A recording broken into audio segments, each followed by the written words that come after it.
নমস্কার, কেমন আছেন সবাই? একটি নতুন ভিডিওতে আপনাদের স্বাগত জানাচ্ছি। আজ হচ্ছে সোমবার, সময়টা একদম সকাল সকাল। দেখেন, সকালে এক কাপ চা, সাথে দুটো বিস্কুট আর একটা বাসি রুটি ছিল, জানেন তো। তো আমি না খেলে আর কেউ খাবে না, তার জন্য আর কি সকালে চায়ের সাথেই রুটিটা খেয়ে নিলাম।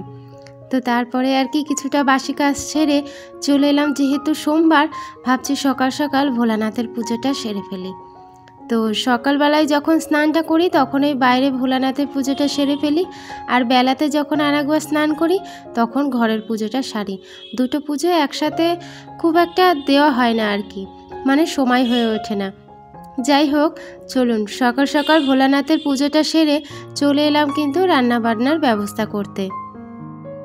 সোমবারে আমাদের নিরামিষ খাওয়া খুব একটা হয় না, কারণ হচ্ছে ওই যে রবিবারে যে মাংস হয় না, তো সোমবারে কিছুটা থেকেই যায়, সেই সকালবেলায় বাসি মাংসটা খাওয়া হয়।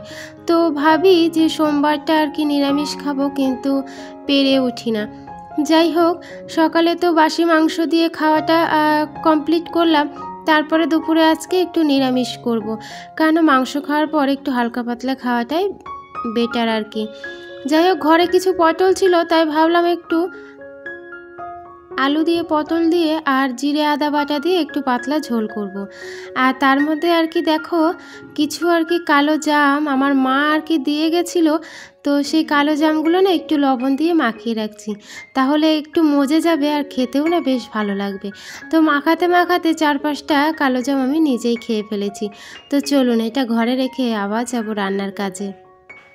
গত ভিডিওতে যারা কমেন্ট করেছিলেন তাদের অসংখ্য ধন্যবাদ, সবাইকে অনেক ধন্যবাদ জানাই আমাকে এতটা ভালোবাসা দেওয়ার জন্য। তো চলুন, খাওয়া কমপ্লিট। তো রান্না করতে এসে দেখলাম তেলটাও ফুরিয়ে গেছে, তাই আর কি কৌটোতে তেলটা ঢেলে নিচ্ছি। দুটো পাত্রতে তেল ঢালি, জানেন তো।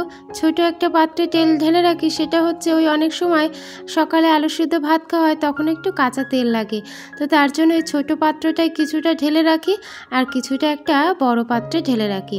বড় বোতলের তেলটা দিয়েই সবসময় রান্নাবান্নাটা হয়, আর এই ছোটো বোতলে একটু বেশি করে ঢেলে রাখলাম কেন জানেন তো, সময় অসময় তেলটা এমন সময় ফুরিয়ে যায়, তখন ওই ছোটো বোতলে তেলটাই কাজে লাগে আমার। যাই হোক, দেখুন বলতে বলতে আমি আর কি রান্নাটা বসিয়ে দিলাম। আর কিছু কাঁঠালের দানা ছিল, আগের দিন বললাম না যে একটা আস্ত কাঁঠাল আমি খেয়ে ফেলেছি।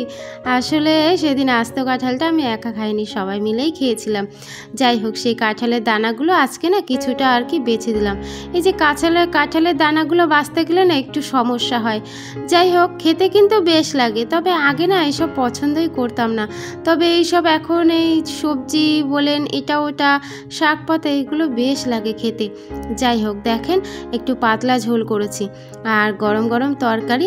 এরপরে রান্নাটা নামিয়ে রেখে আর কি ঘরে চলে এলাম, যেহেতু ওই খেয়ে দিয়ে একটু শোবে, বিছানাটা আর কি তার আগে একবার ঝেড়ে নিচ্ছি। জানেন তো, গরিবের ঘরে ভাগ্য খুলেছে, প্রতিদিন কুড়িয়ে পাচ্ছি হাজার হাজার টাকা। আচ্ছা বলুন তো, টাকা পয়সা কি কুড়িয়ে পাওয়া যায়?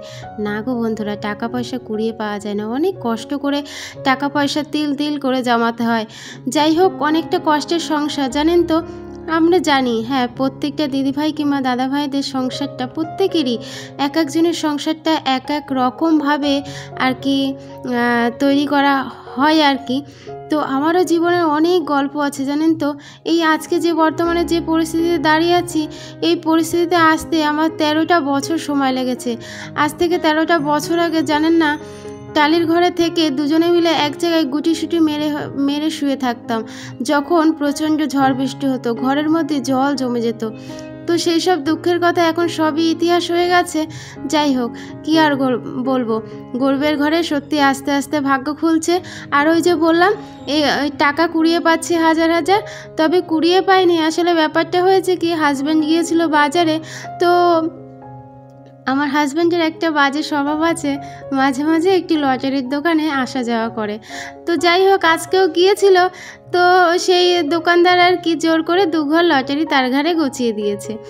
তো পয়সাও দেয়নি, বলছে তুই নিয়ে যা, পরে পয়সা দিবি। তো বাড়িতে নিয়ে এসে এখন মিলিয়ে দেখছে সেখানে একটা গ্যারান্টি হয়েছে। তো এই হচ্ছে ব্যাপার। আসলে টাকাটা কুড়িয়ে পাওয়া হয়নি, জোর করে একজন ঘাড়ে গচিয়ে দিয়েছিল, আর তাতে আর কি একটা গ্যারান্টি বেঁধেছে। যাই হোক, একদিনের মাংসের পয়সা হয়ে যাবে। তো এই ছোট্ট ছোট্ট আর কি পাওনাগুলো অনেকটা আনন্দ দেয়, জানেন তো। তো মাঝে মাঝে আর কি ওই ভাগ্যটাকে পরীক্ষা করার জন্য মাঝে মাঝে একটু আধটা লটারি কাটে। তো এই হচ্ছে ব্যাপার। আর এই দেখেন, সে আগের দিন একটা বিপদের কথা বলেছিলাম না আপনাদের। তো এই যে আমার কড়াইটা পুরো একদম পুড়ে গিয়েছিল, আর দেখেন আমি মেজে মেজে কেমন পরিষ্কার চকচকে করে ফেলেছি, আর অল্প একটু আছে, ওটা আর একদিন মাজলে চলে যাবে। চলেন আজ এইটুকু, দেখা হবে পরের ভিডিওতে, টাটা।